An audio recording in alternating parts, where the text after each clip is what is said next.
جب آپ کا وصال ہوا تو سب سے اہم موڑ یہ آیا کہ اب خلیفے کا انتخاب کیسے ہوگا. بنو ثقیف بنو ساعدہ میں صحابہ جمع تھے اور حضرت عمر رضی اللہ تعالی عنہ ابوبکر صدیق کو لے کے گئے اور ان سے پوچھا کہ میں 2-3 باتیں کرتا ہوں تم اس کو سن لو، اگر آپ کو وہ منظور نہ ہو تو پھر جس کو چاہو خلیفہ بناؤ. اور پھر ابوبکر صدیق کے چند فضائل بیان کیے اور مہاجرین و انصار نے کہا کہ اس جیسا کوئی نہیں. کہ یہ بھی ٹھیک ہے کہ آپ کا چچا عباس موجود ہے، آپ کا چچا زاد بھائی علی موجود ہے، اور آپ نے کہا کہ مرو ابا بکر فلیوم میں بالناس، ابو بکر کو کہو وہ نماز پڑھائے. اس میں کوئی اختلاف ہوا ہے؟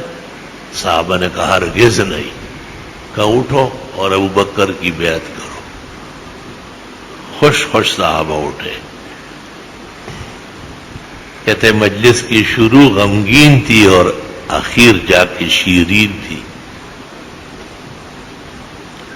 اور صحابہ کہتے ہیں ہم عمر کا احسان نہیں بھولیں گے، ہمیں فضائل ابوبکر کی طرف متوجہ کیا. ابوبکر صدیق خلیفہ منتخب ہوئے اور آپ کی نگرانی میں اہم مسائل پیش آئے. بخاری اور ابو داؤد میں صحابہ کہتے ہیں کانا ابوبکر اعلمنا، ابوبکر ہمارے بڑے عالم تھے.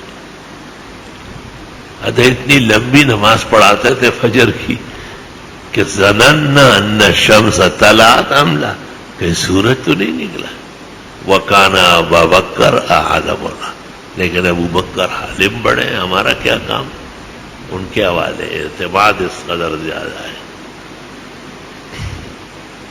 تو ایک مسئلہ یہ پیش آیا کہ رسول اللہ صلی اللہ علیہ وسلم فوت ہوئے ہیں، ان پر موت طاری ہو چکی ہے. آپ نے کہا فوت ہوئے ہیں، ان پر موت طاری ہو چکی ہے. آپ نے قرآن کی آیتیں پڑھی، حالانکہ حضرت عمر جیسے استقامت کے پہاڑ وہ غم کے صدمے سے بہت جذبات میں تھے. اور دا عمر دا یر چان شلوائے لے چھ زمنگ خوگ نبیل دنیا تلے. حضرت عمر کو آپ نے کہا آرام سے بیٹھو. آپ نے ممبر پر قرآن کی آیتیں پڑھی جس میں رسول اکرم صلی اللہ علیہ وسلم کی وفات کا اعلان ہے. یہ جنجال بھی ختم ہو گیا اور اس پر اجماع منعقد ہو گیا کہ انبیاء علیہ السلام من حیث البشر دنیا سے تشریف لے جاتے ہیں، اور من حیث النبوت والولایت وہ برزخ میں ہمیشہ کے لیے کامل و اکمل زندگی سے حیات ہوتے ہیں.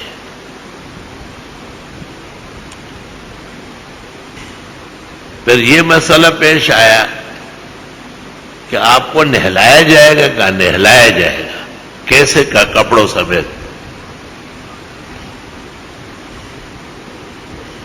پھر آپ کے لیے قبر کون سی بنے گی؟ کا لحد بنے گی. اور اس شخص کو بلایا جو لحد کھودنے والے تھے. پھر یہ کہ اٹھا کے کہیں لے کہا ہاں اسی جگہ ہی قبر بنے گی، اسی جگہ نہلائے جائیں گے، اسی جگہ دفنائے جائیں گے. پلنگ رسول کو کوئی حرکت نہیں دے گی.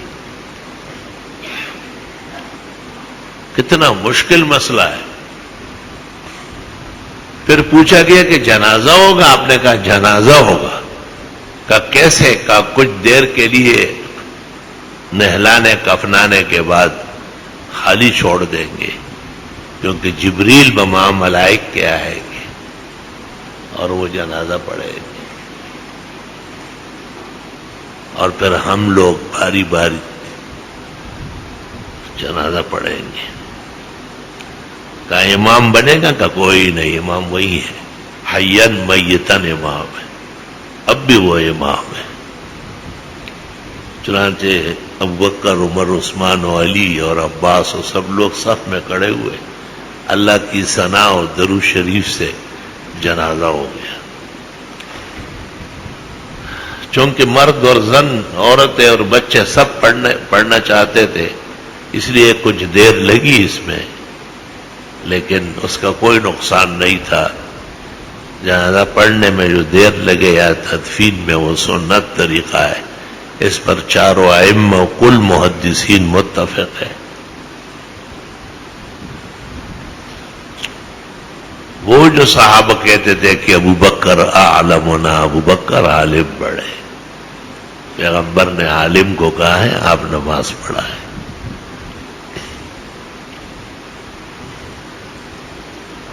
خلیفہ منتخب ہوئے اور 3 کام خطرناک قسم کے سامنے آئے.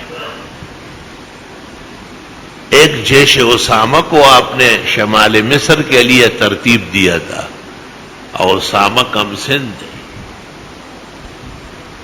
آپ کی ان سے بڑی محبت تھی اور آپ خوش ہوتے تھے کہ یہ جیت کے آئے گا. وفات کے ساتھ صحابہ کو فکر ہوئی کہ کہیں یہ معجزہ حیات تک نہ ہو. ابو بکر صدیق سے پوچھا، آپ نے کہا پیغمبر کا مقرر کردہ کمانڈر ان چیف کون پیچھے کرے گا؟ اور اسامہ کو کہا تقدم یا حبیبی سینصرک اللہ تعالی، آپ لشکر لے کے روانہ ہو جائے، بامراد ہو کے واپس آؤ. وہی ہوا.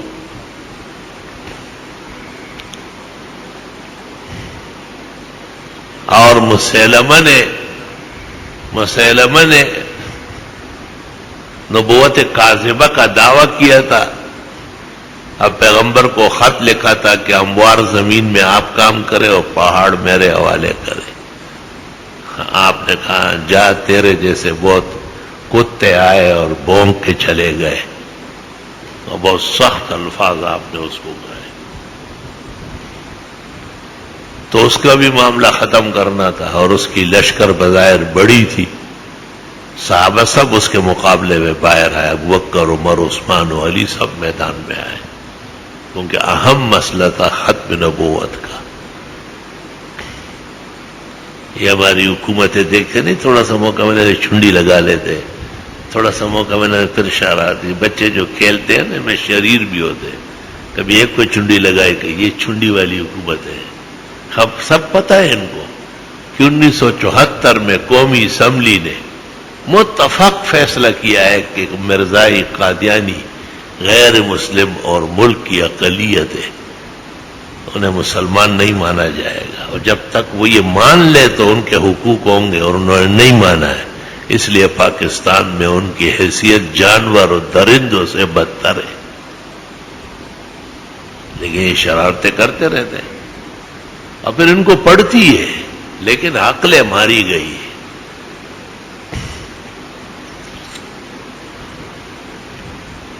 اس کے مقابلے میں بھی صحابہ گئے اور اس کو قتل کرا کے آ گئے. ایک جماعت ایسی پیدا ہوئی تھی جو کہتے تھے کہ یہ جو زکوٰۃ ہے یہ نبی کے زمانے تک دی جاتی تھی، نبی کے وصال کے بعد کسی اور کو زکوٰۃ لینے کا حق نہیں ہے. بعض بڑے صحابہ عمر جیسے لوگوں نے کہا کہ ان کو ابھی رہنے دے، تو گھر کے لوگ ہیں. آپ نے کہا نہ، آج زکوٰۃ کا انکار ہوا ہے، کل نماز کا انکار ہو جائے گا. دین اسلام میں کمی آئے گی اور ابوبکر زندہ ہوگا، یہ نہیں ہوگا. لو قاتلن من فرق بین الصلاۃ والزکوٰۃ، ان کو بھی سیدھا کر دیا گیا. یہ ابوبکر کا انتخاب جو ہوا ہے اور ابوبکر صدیق کی جو خلافت ہے وہ کس قدر برحق خلافت، پورا عالم اسلام خوش ہو.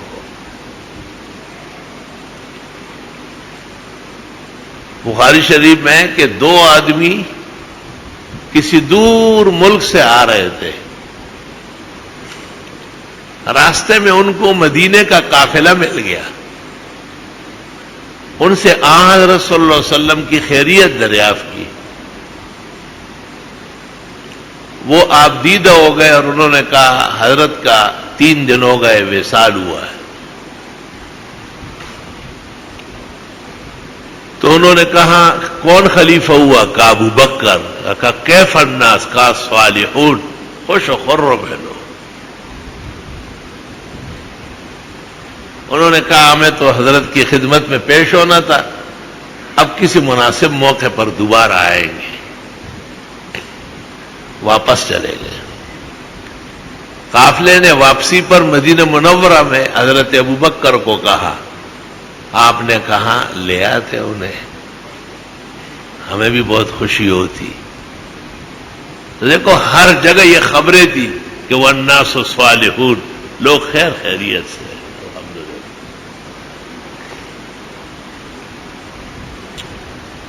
اور ابو بکر صدیق جب بیمار ہوئے اور اندازہ یہی ہوا کہ شاید وصال کے لمحے قریب ہے، تو مہاجرین و انصار کے وہ حضرات جو ارباب حل و عقد کہلاتے، انہوں نے ابو بکر صدیق سے ہاتھ جوڑ کے درخواست کی کہ آپ نے نبی کی دعائیں لی ہے اور بہت ہی آپ کے بارے میں اللہ نے خوشی ظاہر کی ہے، آپ کسی کو منتخب کریں ہمیں آرام ہوگا. آپ نے حضرت عمر کا انتخاب کیا، یہ ٹھیک رہے گا. اور حضرت عمر کو ڈانٹ دیتے ہوئے کہا کہ میں نے اس کا ظاہر دیکھا ہے،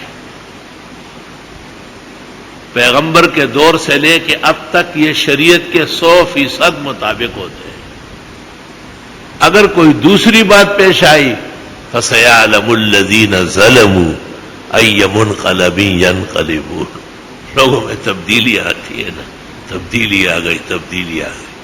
جو کچھ کہا ہو اس سے واپسی ہو رہی، تماشا بنا ہوا. سورۃ شعراء کے اخیر میں تفسیر ابن کثیر میں یہ واقعہ لکھا ہے. اور جب لوگوں نے ان کو کہا کہ کس کو آپ نے خلیفہ منتخب کیا، حضرت ابوبکر لیٹے ہوئے تھے، بیماری کی وجہ سے آپ نے کہا مجھے اٹھا لو اور پیچھے تکیہ رکھو. بیٹھ کر کہا یہی سوال اگر مجھ سے قیامت کے میدان میں ہوا تو میں کہوں گا وَلَّيْتُ عَلَيْهِمْ بَعْدِي خیر الرجال، میں نے اپنے بعد کائنات کا بہترین انسان چنا ہے، اور وہ حضرت عمر ہے.